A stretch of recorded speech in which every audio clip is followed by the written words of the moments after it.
Welcome back to the smart bio simplified channel. आज का हमारा टॉपिक है mitochondria. Mito mean thread, chondria mean granule. ये एक ग्रैन्यूल की तरह का स्ट्रक्चर है, ठीक है। और इसके अंदर जैसे कोई थ्रेड पड़ा है, इसका मैट्रिक्स जो है वो थ्रेड की तरह का है, जैसे कोई धागा पड़ा है।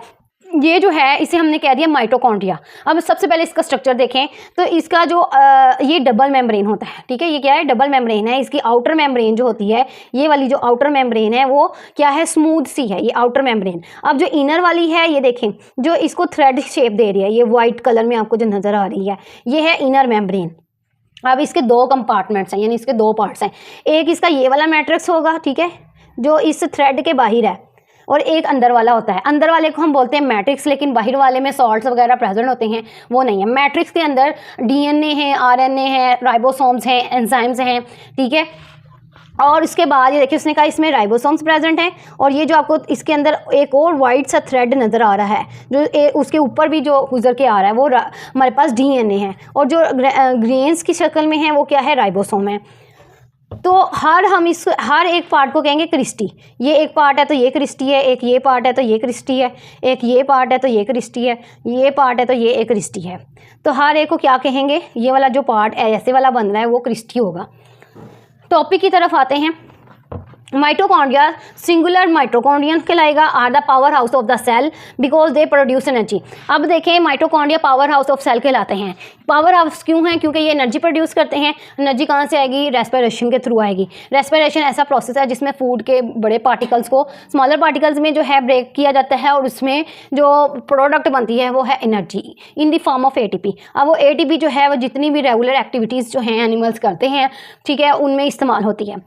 They perform the reactions of the aerobic respiration in which oxygen is used to break food to release the energy in the form of ATP। अब देखें, ये कहते हैं ये परफॉर्म कर रहे हैं वो वाले प्रोसेसेस, वो वाले रिएक्शंस जो एरोबिक रेस्पिरेशन में होते हैं। एरोबिक रेस्पिरेशन वो है जो ऑक्सीजन की प्रेजेंस में हो, और एनएरोबिक वो होगी जो ऑक्सीजन की एब्सेंस में हो, ऑक्सीजन की गैर मौजूदगी में हो, उससे कहेंगे एनएरोबिक। और जो ऑक्सीजन की प्रेजेंस में होगा वो है aerobic respiration.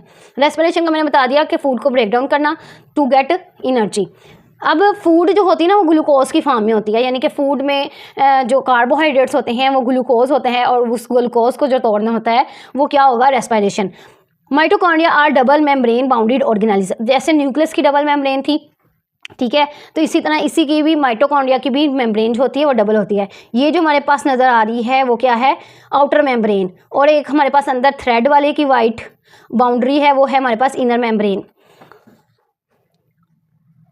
Present only in eukaryotes, सिर्फ और सिर्फ यूकैरियोट्स में प्रेजेंट है। एनिमल्स में, प्लांट में, फंजाई में, प्रोटिस्टा में प्रेजेंट है सिर्फ और सिर्फ। The outer membrane of the mitochondria is smooth. बाहर वाली कहता है स्मूथ है, ये देखें, ये वाली क्या है? स्मूथ है। और inner membrane forms many folds, और अंदर वाली के फोल्ड्स ऐसे ऐसे फोल्ड्स बन रहे हैं, ये देखें, ऐसे ऐसे फोल्ड्स बन रहे हैं। These folds are called cristae. और हर फोल्ड को हम क्या बोलेंगे? क्रिस्टी। हर फोल्ड क्या कहलाएगा? क्रिस्टी कहलाएगा। और सिंगल वो होगा Crysta. They increase the surface area for the respiration. इस तरह कहते हैं कि उसकी जो रेस्पिरेशन का प्रोसेस है ना, उसके लिए जो एरिया है ना वो बढ़ जाता है। The inner fluid like material is called matrix. अब ये थ्रेड के अंदर जो मैट्रिक्स आपको नज़र आ रहा है, ये जो फ्लूइड है ये क्या है? मैट्रिक्स कहलाता है। अब ये मैट्रिक्स में डीएनए भी होंगे, राइबोसोम्स भी प्रेजेंट होगा, डीएनए भी प्रेजेंट होगा, एंजाइम्स भी प्रेजेंट होगा। ये वाइट आपको जो यहाँ पे बारीक नज़र आ रहा है वो क्या है? थिन सा, वो डीएनए है। और साथ में अगर कोई ग्रैन्यूल्स नज़र आ रहे हैं तो वो क्या हैं? राइबोसोम्स हैं। माइटोकॉन्ड्रिया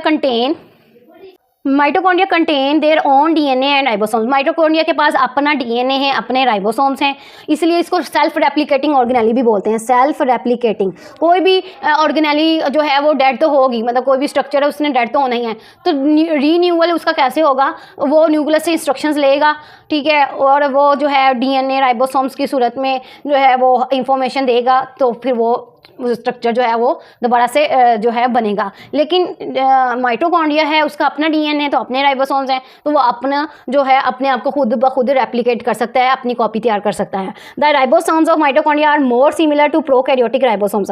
अब इसमें अजीब बात ये है कि जो माइटोकॉन्ड्रिया के जो राइबोसोम्स होते हैं ना, वो जो आर्किया और बैक्टीरिया प्रोकैरियोटिक राइबोसोम्स हैं, उनके जो राइबोसोम्स से ज़्यादा मैच करते हैं, सिमिलर ज़्यादा हैं देन टू यूकैरियोटिक राइबोसोम। जो दूसरे यूकैरियोटिक राइबोसोम्स हैं ना, उनकी निस्बत